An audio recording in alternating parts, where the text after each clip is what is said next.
Olá! Hoje a gente vai mergulhar fundo num dos capítulos mais práticos e transformadores de toda a Bíblia, Romanos capítulo 12. Pensa assim, se os primeiros 11 capítulos são tipo a construção de um arranha-céu de teologia, o capítulo 12 é a chave que abre a porta para a gente poder entrar e de fato viver lá dentro.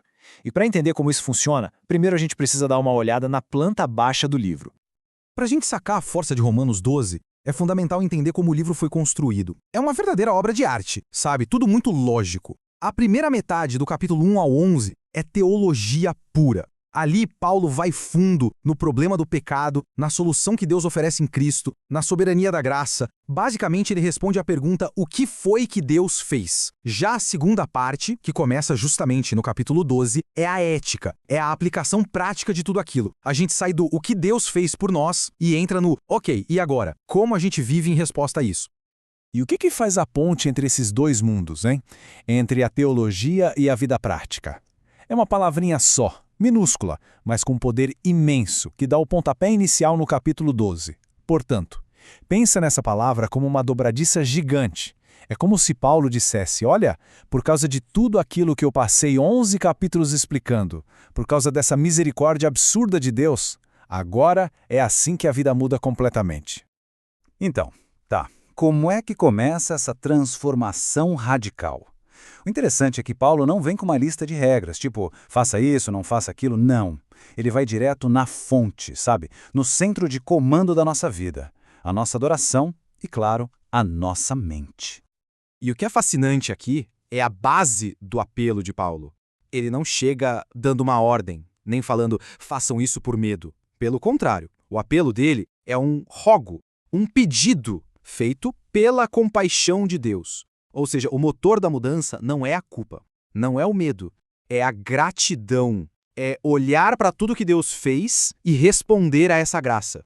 E aqui a gente encontra um paradoxo simplesmente genial. Pensa no Antigo Testamento. Um sacrifício era levado ao altar e morria. Acabou. Fim do processo. Mas agora, o chamado de Paulo é para a gente ser um sacrifício vivo. O que isso quer dizer? Quer dizer que a nossa entrega a Deus não é um evento único que acontece e pronto. Não. É um processo contínuo. É oferecer a vida inteira, nosso tempo, nossos hábitos, nosso corpo, grana, tudo de volta para Deus, todo santo dia. E Paulo dá um nome para isso. Nossa adoração racional. A palavra em grego é logek, de onde vem a nossa palavra lógica. A ideia é a seguinte: depois de entender a imensidão da graça de Deus, a única resposta que faz sentido, a resposta mais lógica e coerente que existe, é oferecer tudo o que a gente é de volta para Ele. Entende? Não é sobre um ritual vazio. É sobre uma vida que finalmente faz sentido. Certo. Mas como é que a gente se torna um sacrifício vivo na prática? Não é só na base da força de vontade, né? A mudança de verdade acontece num lugar bem mais profundo. Acontece no motor que move todas as nossas ações, a nossa mente. O versículo 2, então, nos dá dois comandos super claros. Primeiro, um negativo, para a gente não se conformar com este mundo. É um recado para não deixar que o mundo ao nosso redor nos amasse e nos coloque na sua forma. É uma pressão que vem de fora. E depois vem o comando positivo, para sermos transformados. E a palavra usada aqui é a mesma raiz de metamorfose. Sabe, tipo a lagarta que vira borboleta? É uma mudança que vem de dentro para fora. E o motor dela é a renovação da mente. Fica claro, então, que a grande batalha pela transformação acontece na mente. E isso leva a uma pergunta fundamental que a gente tem que se fazer. Que padrão está moldando a nossa visão de sucesso, de felicidade, de moralidade? É o padrão do mundo ou é o padrão do Evangelho? Ok, então a gente já viu como, a renovação da mente, mas qual é o primeiro resultado prático disso? O que acontece primeiro? E aqui vem uma surpresa. Não é sobre se tornar um super-herói espiritual individual, sabe? Ou atingir uma perfeição moral isolada. Nada disso. O primeiro fruto é sobre como a gente se encaixa na comunidade. É isso mesmo. A primeira coisa que uma mente renovada produz é humildade.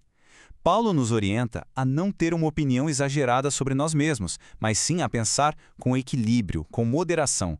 É uma consequência direta. Uma visão correta de quem Deus é leva inevitavelmente a uma visão correta de quem nós somos. Sem se achar demais, nem se colocar para baixo. Apenas uma visão sóbria. E essa autoavaliação equilibrada, diz o texto, é feita conforme a medida da fé que Deus distribuiu a cada um. E atenção, isso aqui é muito importante. Não quer dizer que alguns têm mais fé e são espiritualmente superiores. Não é isso. A ideia é que Deus capacita cada pessoa com a medida exata de fé necessária para cumprir a sua função específica na comunidade. É literalmente uma fé para a função. E a gente vê essa ideia ilustrada de forma perfeita. Cada dom que aparece na lista, seja profecia, serviço, ensino, liderança, exige uma medida de fé correspondente para funcionar direito. A pessoa que tem o dom de liderar precisa da fé para guiar. Quem tem o dom de contribuir precisa da fé para ser generoso. A lógica é simples e poderosa. Deus não dá uma tarefa sem dar também a ferramenta necessária para executá-la. E claro, todo esse papo de dons e funções só faz sentido dentro de uma comunidade. Olha que interessante. A palavra para igreja no original, eclesia, nem era um termo religioso no começo, era um termo cívico. Significava uma assembleia de cidadãos que eram chamados para fora de suas casas para resolver algo juntos em público. Ou seja, desde a sua origem, a ideia de vida cristã já nasceu totalmente ligada a ser parte de um grupo ativo, visível, comunitário. Aí Paulo joga na mesa alguns exemplos desses dons. E repara na diversidade. Tem profecia, tem serviço, que é um trabalho super prático. Tem ensino, exortação, contribuição, liderança, misericórdia. A beleza do corpo de Cristo é exatamente essa. É como as diferentes funções, tipo os órgãos do nosso corpo, trabalham juntas. Nenhuma é mais importante que a outra. Todas são absolutamente essenciais para o todo funcionar. Bom, na parte final do capítulo, Paulo meio que muda de marcha. Ele começa a mostrar como toda essa teologia, toda essa história de mente renovada e de dons se manifesta no mundo real. Como é que isso vira prática? E a resposta é uma só. A expressão máxima de tudo isso: amor. E o ponto de partida é um amor que seja sem hipocrisia, ou seja, sem fingimento. Não é para ser um teatro, uma encenação. E esse amor também não é um sentimento vago, todo etéreo. Pelo contrário, ele tem uma espinha dorsal moral bem forte. É um amor que ativamente odeia o que é mal e se agarra com unhas e dentes ao que é bom. A partir daí, Paulo parece que pega uma metralhadora de comandos rápidos para descrever como esse amor funciona dentro da comunidade. É um amor que tem afeto de família, que honra o outro acima de si mesmo, um amor fervoroso, paciente na dificuldade, generoso com quem precisa, que pratica hospitalidade, que vive em harmonia. Enfim, é o retrato falado de uma família saudável funcionando. Mas aí, a gente chega no teste de fogo, no comando mais contraintuitivo, mais difícil de todos. Porque agora, não se trata mais de como amar os amigos, e sim de como reagir aos inimigos. O comando é: abençoem aqueles que os perseguem. Abençoem e não amaldiçoem. Isso vai contra cada fibra do nosso ser, contra todo o instinto natural. E é, talvez por isso mesmo, o sinal mais claro do poder de transformação do Evangelho. E Paulo ainda detalha isso mais. A ordem é clara: não pague o mal com o mal, não busque vingança. Em vez disso, a proposta é quebrar o ciclo, é responder à hostilidade com uma bondade prática radical. Se o seu inimigo está com fome, dê comida para ele. Se está com sede, dê de beber. É uma ética desenhada não para perpetuar o ódio, mas para desarmá-lo na sua raiz. E ele fecha essa seção inteira com uma das frases mais poderosas de toda a Bíblia. Basicamente, a ideia é que o mal vence quando ele consegue ditar as nossas reações. Quando a gente responde ao ódio com mais ódio, o mal ganhou. Simples assim. Mas o bem vence quando, fortalecidos pela graça, a gente escolhe responder de um jeito diferente, com a ética radical do Evangelho.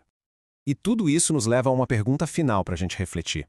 Romanos 12 nos coloca diante de uma escolha, que não é teórica, é diária.